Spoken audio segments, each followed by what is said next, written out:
Hi there, Nancy Mueller here. I'm so excited that you're here. This is going to be a very high energy conversation.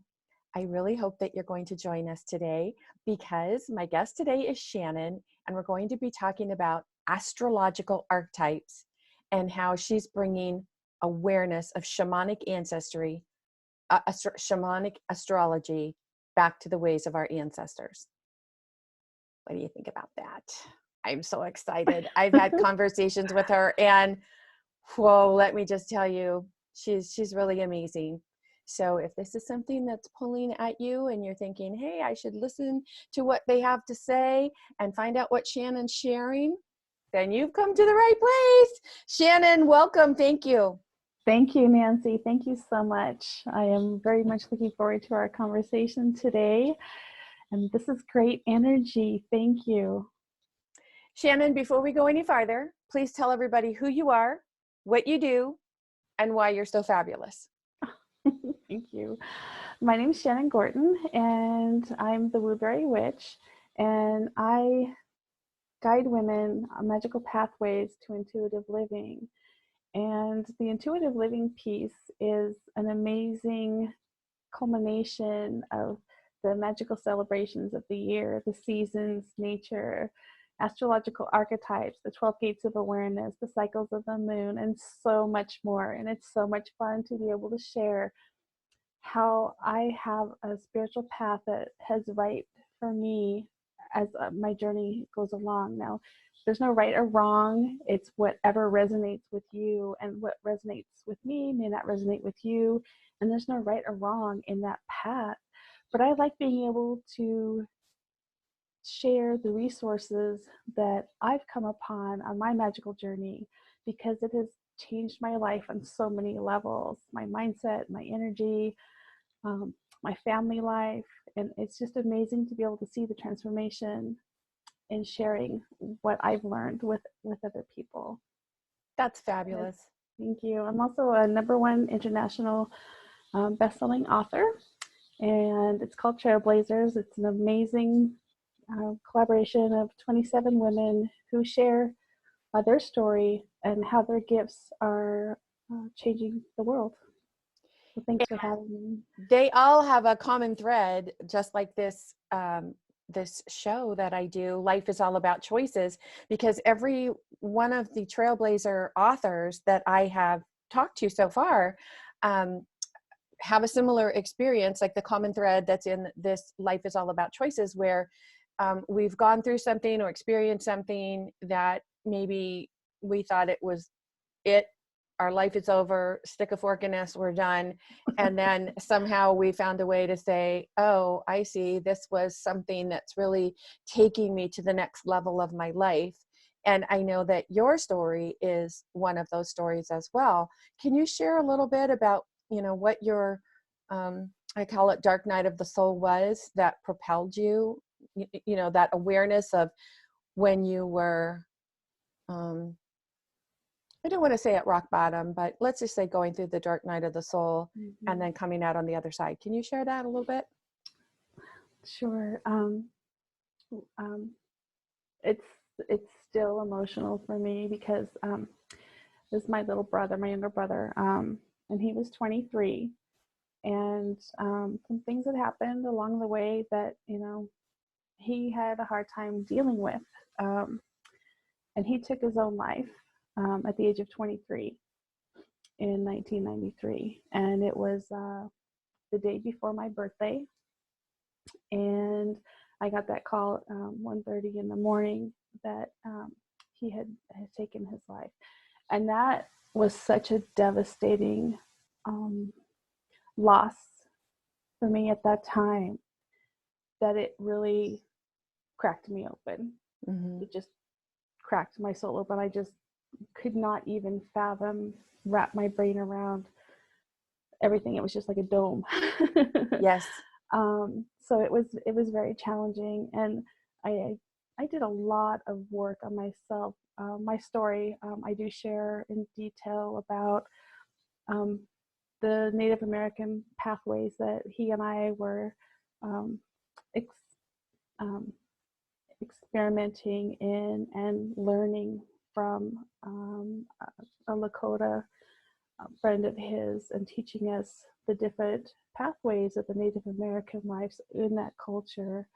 And as we have Native American, we have Cherokee, and we have Blackfoot, my brother and I started doing research and exploring different things that resonated with us.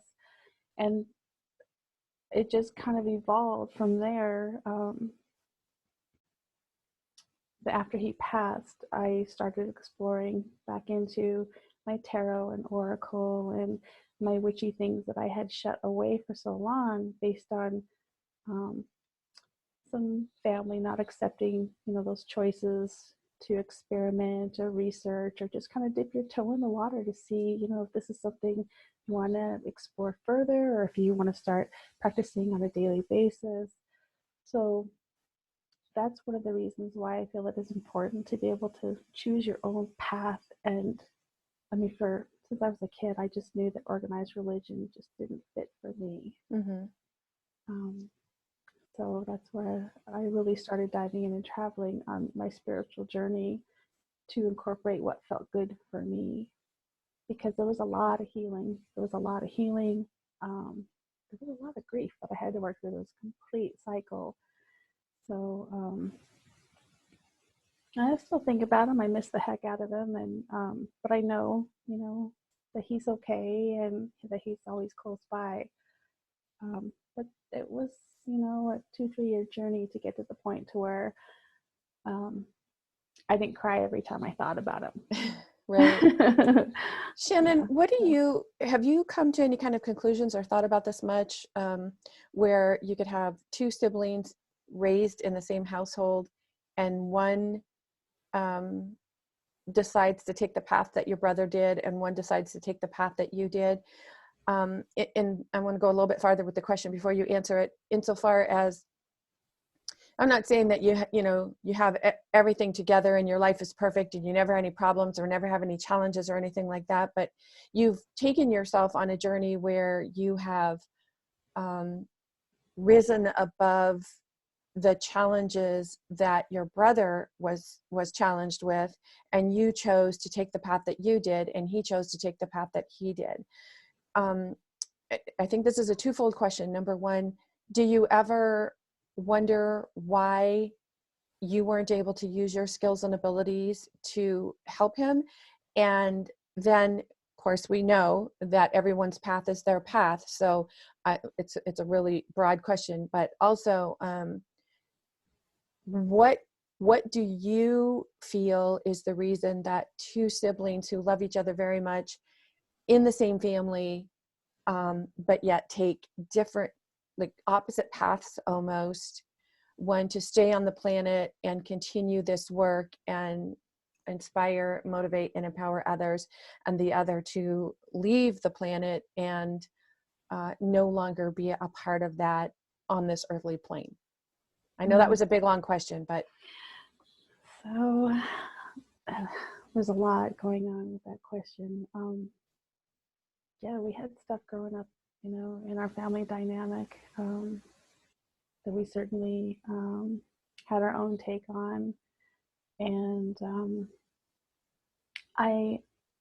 that's a question I still ask myself, because I don't have an answer other than just from my personal experience, is that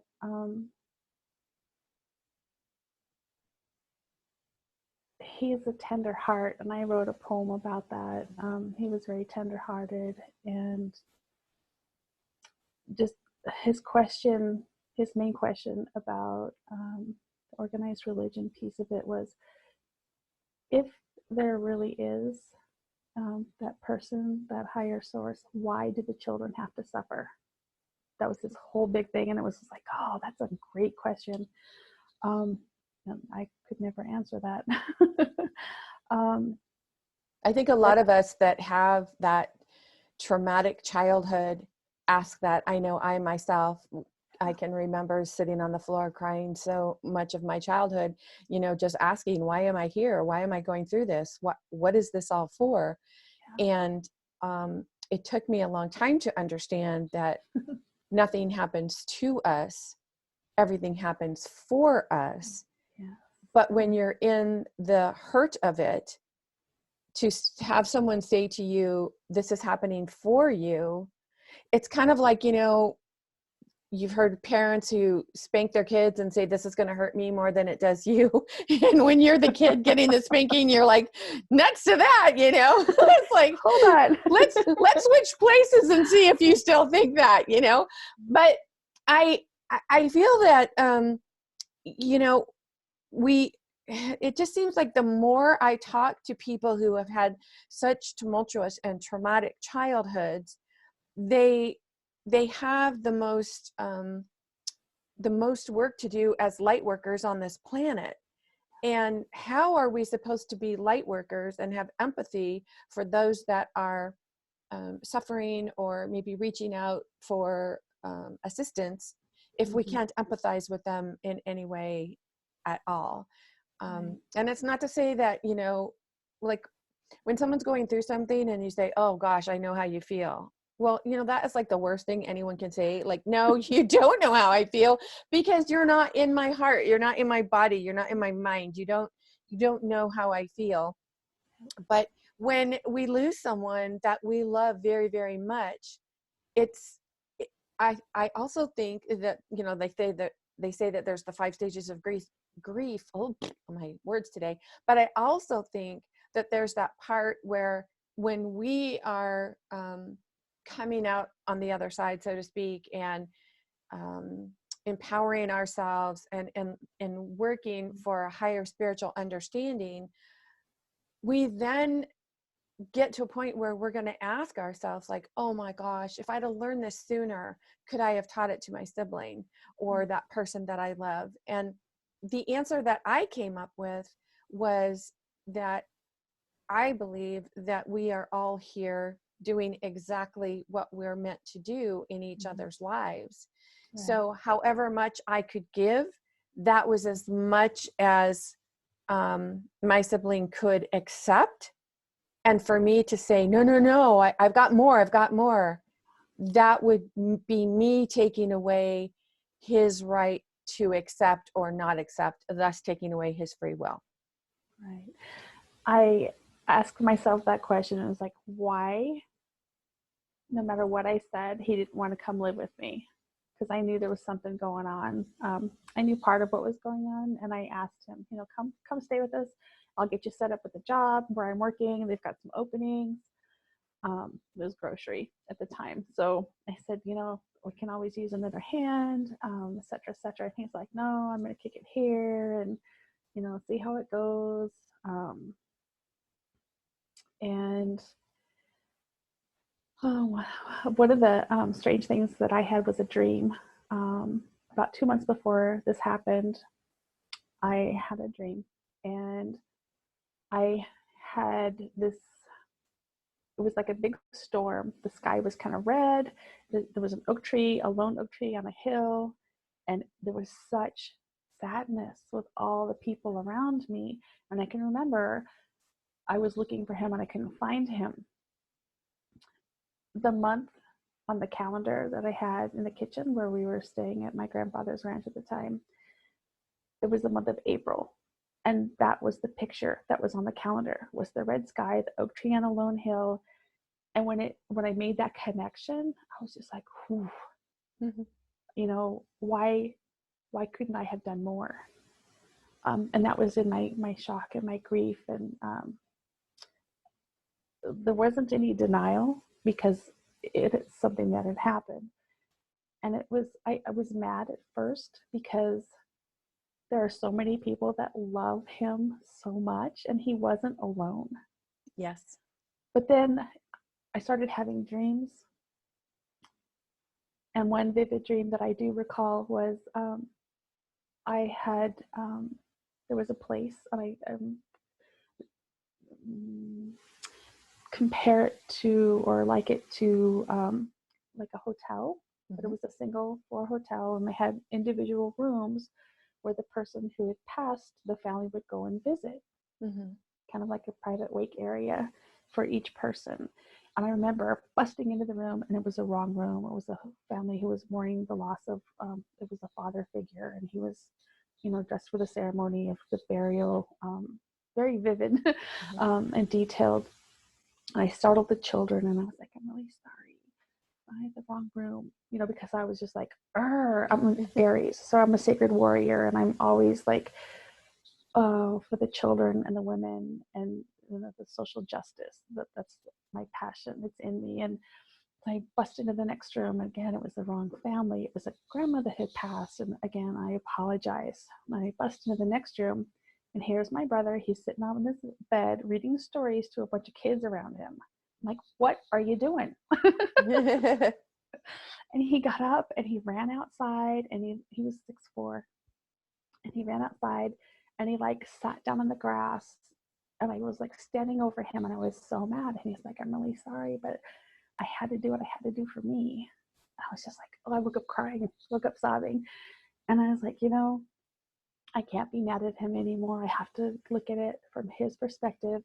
I'm being really selfish, and I was being very selfish, that I was mad that I wasn't gonna, go celebrate his 25th birthday, or him getting married, or holding his child. I was thinking about all those earth-based, the physical realm things that I was going to miss out on, and that he would miss out on too, with my kids growing up as, Uncle Manny. And so it was tough. But that's when that cycle started to swing back over.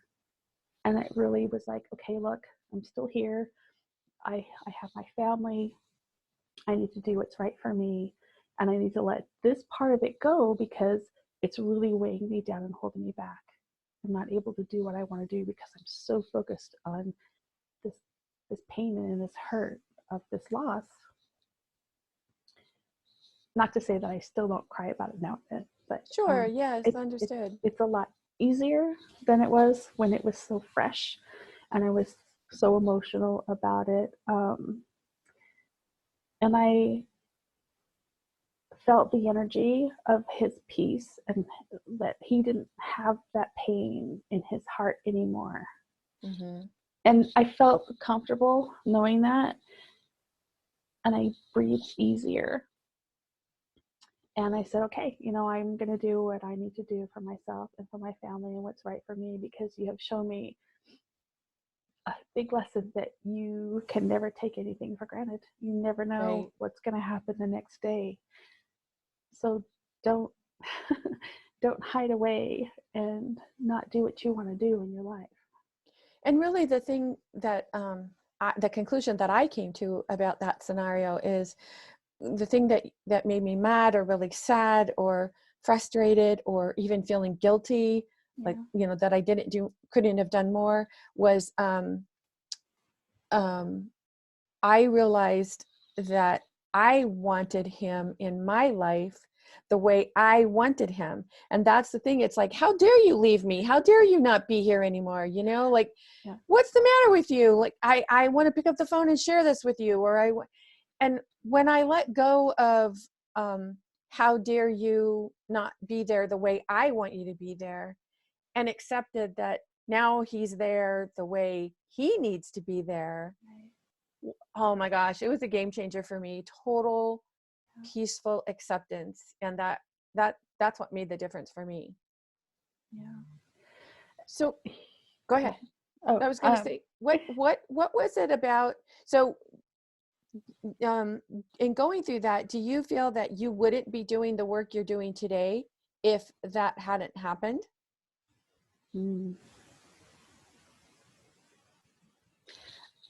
No, because I've always been attracted to the woo-woo, the magic, being connected to nature. I think it really made it okay for me to see more clearly that, hey, I could do what I want with this. I'm not hurting anybody else. I'm not, trying to convert and control.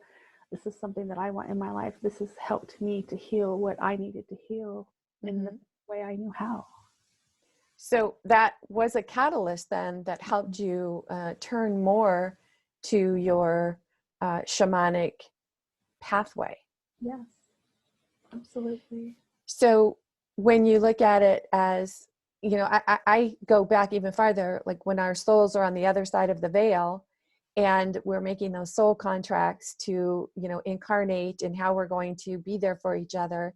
Isn't it so wonderful to know that your brother's soul said, okay, your path is going to be to help people on their shamanic ancestry journeys, and follow that path, and I am going to help you do that.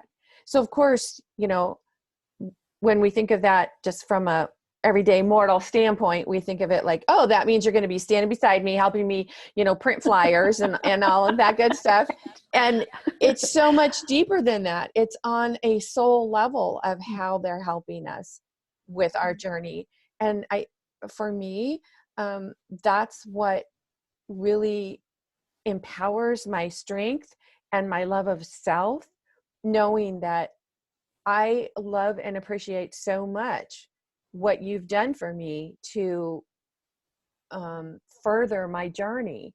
And I feel that way with every person I meet. You know, I shared with you that I feel so blessed to have you in my life and have conversations with you and learn more about what you're doing and help you share your message. And you know, for that reason, people come into our lives and we either pay attention, I'm doing that in air quotes, Right. pay attention, or we take it for granted and we don't really live in the now and ask ourselves like, wow, what am I getting from having this person in my life right now?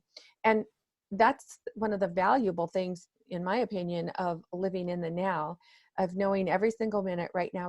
Like right now, I think nothing but you. I'm focused on you. And that's such a blessing. And an hour from now, you know, I'll be focused on whatever I'm focused on for an hour from now. But living right now in this present moment and being able to absorb the work that you're doing is a gift, and I appreciate that. Thank you. Thank you. So can you tell us how you're helping people on this journey and explain a little bit more about it? Like let's say someone comes to you and says, I want to work with you. Like, what is it that you're going to do for them? What I like to do is introduce them to their astrological archetype guides. We have on our birth chart, our natal chart, members on our team that bring about different awarenesses and show us different aspects of ourselves. And there's a sit member of 5 that we work with on a regular basis. Now, as we travel through the year, the sun changes the different astrological or zodiac signs. And when Mercury goes into retrograde, there's a different energy to that in how you communicate, how you see the world through that lens. So that shifts a little bit when Mercury is in retrograde.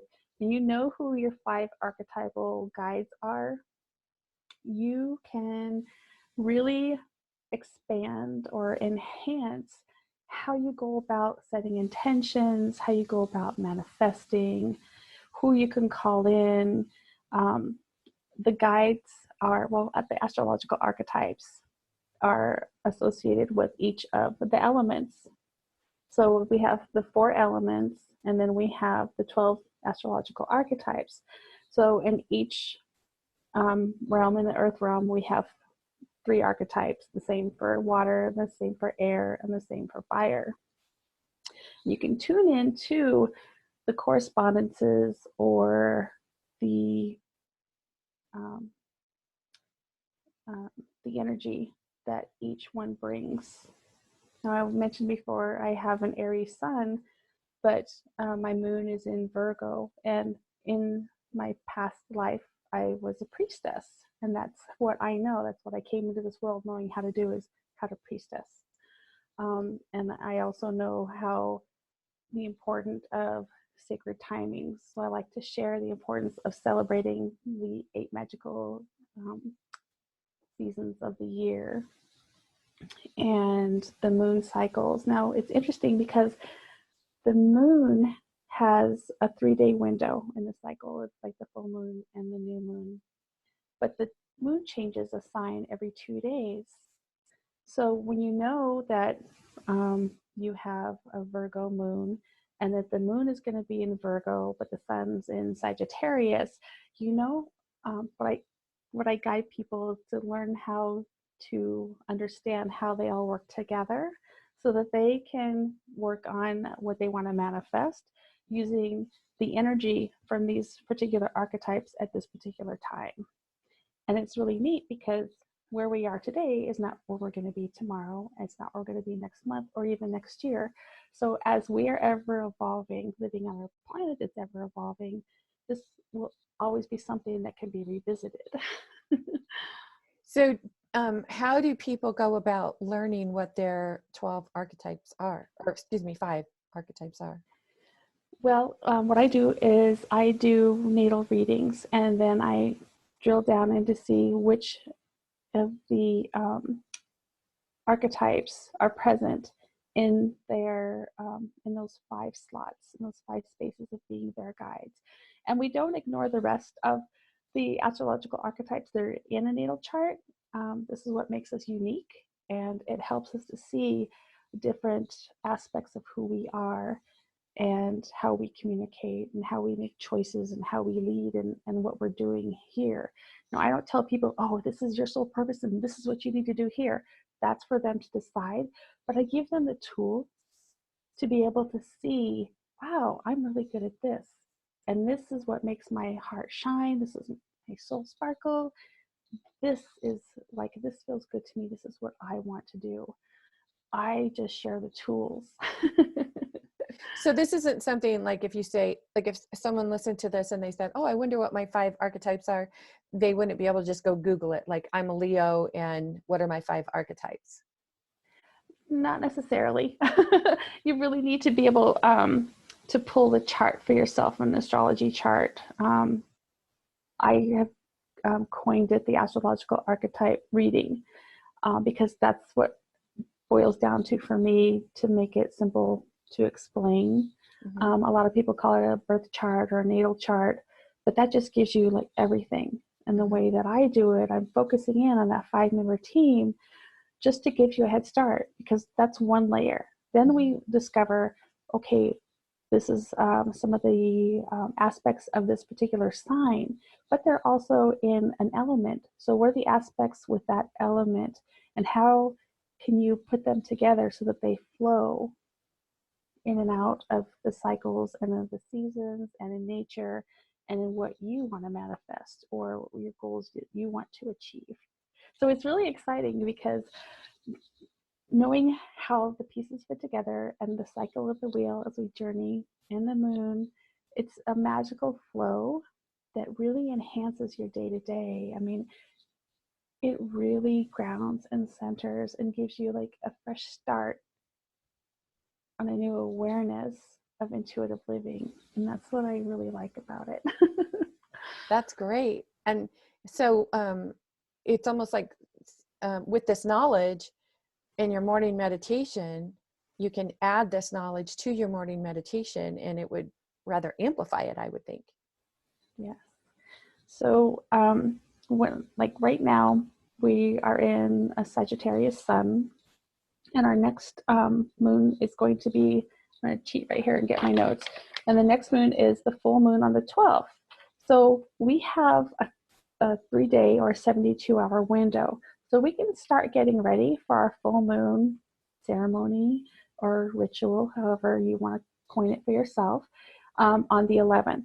And we can say, okay, we're in Sagittarius, and we have the full moon in Gemini. So Gemini is the twins, and Sagittarius is the truth seeker. And then we can look at our own little archetype team and say, okay, this is what we have going on. Now, do I want to manifest something communication wise within my business or even on my personal life on a personal level. So you'll take the little bits and pieces and put them together and just tune into the energy of that archetype, of the archetype of where the moon is in Gemini. So you can feed from those and get the questions answered, because your intuition will answer for you. You'll say, oh, how can I better do this when I add the energy of Gemini? And you can say, oh, I would need to find more balance in maybe how I'm seeking what I want to move forward. So it's just like a little puzzle that gradually starts fitting together when you know the right pieces and you know the right energies to bring in as you're tuning into that full moon. And once you share this information with someone, is it something then that they can take, like, okay, she taught me this, I learned it, now I can apply it? Or is it something that they'll need to, you know, continually rely on you for guidance? The basic tools is what I share, the basic knowledge, and you can go anywhere to get this knowledge. And I'm such, I'm not the only one, but this is the way I do it. And Sure. if, you know, working with me resonates with somebody's personality, then that's awesome. I love that. I give you the basic steps, but then I also have the next level. You know, this is step number 2, and this is make it a little bit wider, and you bring more in, because you don't want to overwhelm. If it's something that's you take it step by step. You learn about the elements, you learn about the astrological archetypes just a little bit at a time, and then you expand upon that as you begin to learn more, so that it's not overwhelming. You know, well, that's one of the beautiful things about as we understand our calling, and when we're at that stage where we're questioning it, like, oh, really? I can make a living doing this? Or people really want to know about this? Or we might know someone who's doing pretty much something similar and they're rocking it, you know, and they're, I don't know, $1 gazillion, whoever, whatever. And you think, well, the world's already got this guy or this woman, and so they don't need just little old me. But that is so not true, because if you have a gift, well, we all have a gift and a calling, but when you discover what your gift and your calling is, understand that simply by being born, this is what you're meant to share as soon as you discover it. And of course, as you accept that and allow, it's like, you know, take that first step, and the next step will, the ground will appear beneath your feet. The tools, the resources, the people will appear, because knowing that you have this innate ability, that means that there are people on the planet who need to hear your message from you. Because maybe that's the level that they're at, or the level that they've ascended to. It isn't any different than reading a book 12 times. You can read the same book 12 times and get 12 new ahas each time you read the book. So I really, I think this is a good opportunity to remind people that when you are questioning if you have the right to share the gifts and talents that you do and your abilities, just know that you wouldn't be given your superpowers if you weren't meant to do it. And think about every superhero movie that you've ever seen. What happens? It's the same thing. Like, they're just average Joe walking down the street, or Joan walking down the street. Then they realize, like, oh my gosh, I have these superpowers. And then they're like, I can't tell anybody. And how do I use it? And how do I make this work? And then now that I've got that down, should I tell anyone? Should I share it with anyone? So, and you know, of course, that's a fictional character that you see in a book or a movie, but the path is the same. Art imitates life all the time. And, you know, the authors and the producers and directors and writers that give us this information, where do you think they're pulling this from? They're pulling it from a knowledge of, hey, when I first started realizing I could do this, I was really hesitant about letting people know. But once I started doing it, then I realized others needed to know that. And then it just kept going. So I hear so many people say, oh, I have that imposter syndrome, where who am I to be doing this? Or who am I? you know, who are you not to be doing it? Freak, you should be out there like, you know, shouting it to the rooftops like, oh my gosh, this is my superpower. This is what I'm supposed to be doing. And if you need this, you need to connect with me because I can really help guide you if this is something that's coming across your path right now. And if we don't get out there and share ourselves and our talents and our abilities and tell people why we're so fabulous, they're never going to know about us. And so, you know, I think of it this way. Sometimes it's like, you know, our soul decides to incarnate and live a life on here. And then we don't step into our gifts and talents. And then we die and we go back into the energy field. And our creator says, hey, how'd it go for you? Like, you know, our creator doesn't know the answer to that. And you're like, you know, couldn't quite get there where you wanted to really share what it was that you were on the planet to do, right? And you're like, dang, because by that time you're at that point where, you know, the mind is not, you know, keeping you from knowing what your gifts and talents are because you're just totally conscious. And you say, oh man, you know, why did I allow ego to just keep telling me that I didn't deserve to do this, or that I didn't have the power, or that, you know, people were going to judge me, or nuts to all that noise, you know, just like get that noise out of your head and start really understanding that if you have gifts and talents, there's a reason for it. And if you have gifts and talents that need to be cultivated and you're trying to understand from a spiritual aspect, like, how do I cultivate this? I mean, there are so many people to turn to. And I feel, Shannon, that, you know, you sharing your gifts and talents with the world, you are doing that as well. You're out there and you're saying, you know what, this is my journey. This is what I've learned. And it's absolutely smacked me in the head so many times.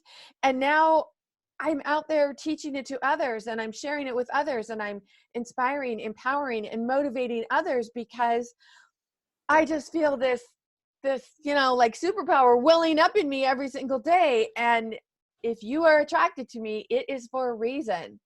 And just don't question it. Just say, okay. Just like if you're watching this video right now, there's a reason that you were attracted to it. For some reason, you're supposed to be getting this information. You don't even have to know why at the end of the video. You know, it's not like the video is going to end and you're going to say, huh, now I'm supposed to go that way. You know, it's like, okay, I'm absorbing this, I'm accepting this, and I'm going to be open to what I'm going to learn because of that. And that's the beauty of stepping into your power, in my humble opinion. That's beautiful, Nancy. and I feel that, you know, so many people, when they give themselves permission to just rock it, man, just get out there and say, all right, I'm doing this. I am doing this. And if somebody says, what is this? I don't know, but I'm doing it. I'm figuring it out because I'm not allowing ego to keep me down or tell me that I'm a nobody, or that I don't deserve to do it, or that I don't matter, or that my pain is so great that I just have to end this journey right now because it's impossible that there could be anything better if I choose to move through this pain. So wherever you are on your journey, just give yourself permission to know it's okay. And no one has a right to tell someone where they should be on their journey. Like, oh, you should be over this by now, or, oh, you shouldn't think that, or, you know, oh, you should be thinking this. No one has a right to tell someone else where they should be. When everyone really just aligns themselves every day with who they are and what they do and their gifts and their talents, and just the pure love of being connected to the creator, it's the best feeling in the world. And when you start every morning with, I am perfect and everything that's going to happen for me today is perfect, now you start looking at life in a different way. Now you start looking at life like, okay, what's coming today? This is great. What's going to happen? And if something happens where you think, well, what? I thought this was going to be a great day. Why'd that guy flip me off on the freeway? Why is that guy in front of me driving so slow? Then you say, oh, another opportunity for me to ask myself, what can I be learning from this? And those are the opportunities to just really. Yeah, it's very true. One of the recent things that has evolved for me is I started paying attention to different things I was hearing with the affirmations and mantras. And you don't have to adapt somebody else's to suit you. You could create your own. So the one I've created, and it's evolved into, I actually do a ritual around this because it's very potent for me, is that I tell myself that I am infinitely and unconditionally loved, guided, and supported in all spaces, places, and dimensions. And that just fills me up so much. I am not alone. I matter. I'm worthy. I'm deserving. I mean, for me, that's the culmination of all that juicy goodness that I love to feel. It just nestled in the lap of Mother Nature, of Source. It's all that energy, that love light energy that I feel when I say that. It just, every single cell in my body just, and it flows, and it's so beautiful and it's magical to me. So And the beauty of that is that those are your words that you choose to fill you up and give you so much love and light. You know, anyone who's known me for any length of time knows that one of my favorite sayings is party like purple. Let's party like purple. And when my oldest grandson, who is now 20, was about 3 or 4 years old, we were getting ready to have family night, which means I make the pizza and he picks out the movie. So I was in the kitchen making pizza dough, and he came running in the kitchen, and he stands in front of me, and he stops, and he looks up at me, and he goes, "Grammy, tonight we're going to party like purple." And I had no idea what he was talking about. But as I'm standing there looking down on him and just feeling so much love for this child, all of a sudden I understood. He was happy. He was excited. He was feeling loved, and he was feeling part of something so much bigger than himself. And the only way that his 4-year-old mind could think to express it was to say, party like purple. I love that. So it's been something that I have said through the years. He's 20 now. So, 17 years. And whatever your mantra is, if you get out there and you say, today I'm going to party like purple. And if that makes you feel like, yes, that makes me feel on top of the world, because it's the intent behind it. It's the words, the expression, the feelings, whatever it is that's fueling those words that you're putting out into the universe. That is a blessing. And that is what's going to propel you into your day. So just know, as no one has a right to tell someone, you should be here, you should be farther along, or you shouldn't be as far as you are, or neither do they have the right to say, you should be saying these words or those words, or you're not meditating right, or you're not doing this right. And be open to all gifts, all talents, all healing modalities. And when you're feeling that you're going through the dark night of your soul, or you're questioning life, or you're feeling alone or lost or hopeless and despair, and you're looking for help, just allow yourself to say, okay, I need something right now that's going to lift me up. And then whatever comes your way, that's what you're meant to hear. And perhaps that's what this video is doing for you right now. And if so, just stop a minute and say, oh my gosh, thank you. Thank you that I heard this message, because I can't believe I'm listening to 2 people have a conversation, and it's changing something inside of me where I'm feeling a little bit more hopeful, or a little bit happier, or a little bit more engaged.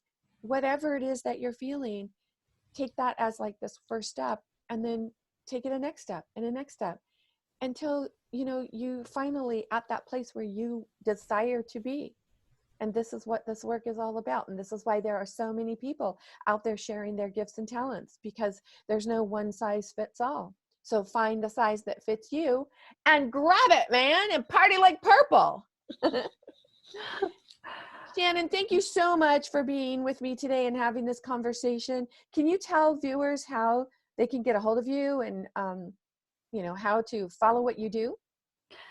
Thank you, Nancy. I've really enjoyed our conversation today. And I love your vision. It's so beautiful.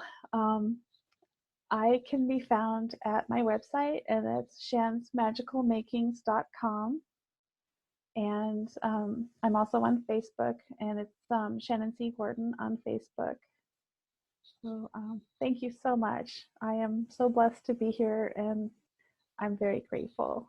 Oh, you are so welcome, sister. And I am so happy that you're in my life and that I know you and that I know of your work. And I really, really love and appreciate you. And if you've enjoyed this conversation and you've gotten something out of it, please subscribe to our channel, because that's what my vision is for this channel, to give people a place where they can go and look for that hope, that inspiration, that motivation, that other way of doing something. So subscribe to the channel, leave us some comments, tell us what you think, whether you had negative experience or positive experience. Let us know what you think. Give us the opportunity to take it to the next level and support you in any way that we possibly can. And then share it, share the video, tell your friends, like, oh my gosh, I got something out of this. And let people know, because that is how we raise the vibrational energy of this planet.